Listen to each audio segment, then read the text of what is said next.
When do clothes stop being just fabric and take on a massive sacred meaning? Today, we are looking at an ancient wardrobe that wasn't dreamed up by a designer, but commanded by the divine.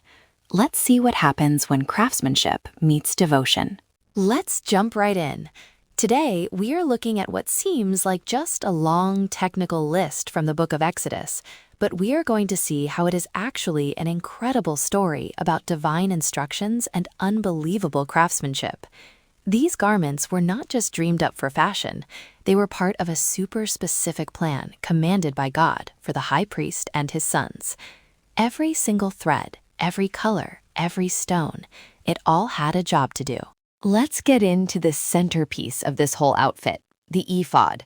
Its creation was put into the hands of a master craftsman, and how they started is just amazing. They didn't have modern machines. The team had to physically hammer pure gold into leaves so thin they could be cut into individual strands.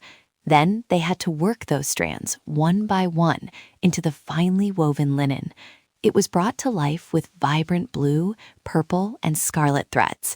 This is way beyond decoration. It is pure physical artistry. The ephod was made in two main pieces joined at the shoulders, and right there on the shoulders is where the garment's purpose becomes crystal clear. On each shoulder, there was an onyx stone set in gold. Engraved on those stones were the names of the tribes of Israel. So every single time the priest went into the holy place, he was literally carrying the names of his people on his shoulders.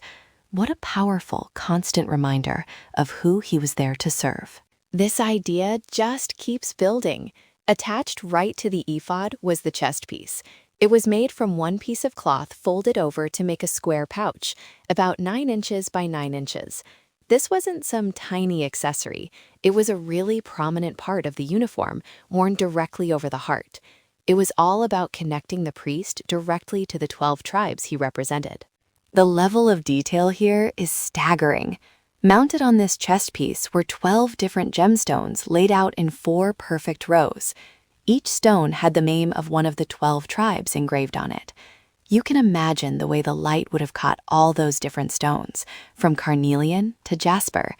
It was a dazzling symbol of the entire nation. And the text repeats a phrase like a drumbeat. This was not about creative freedom. Every stitch and engraving was done precisely as instructed. Underneath all of that was a robe made completely of blue cloth, and its hem was something else entirely.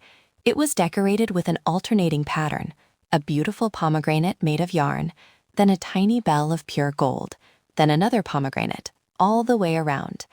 Because of this, the sound of the priest moving around would have been totally unique. Every piece, from the linen tunics to the undergarments, was specifically planned. Absolutely nothing was left to chance. But maybe the most crucial detail of all was an inscription on the turban. Attached to the very front with a blue cord was a medallion, a little badge made of pure gold, and engraved on it, like an official seal, were 3 powerful words: Holy to the Lord.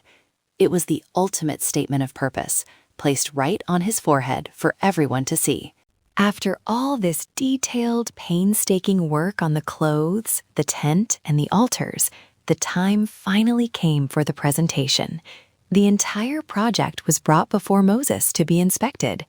You can almost feel the huge sigh of relief.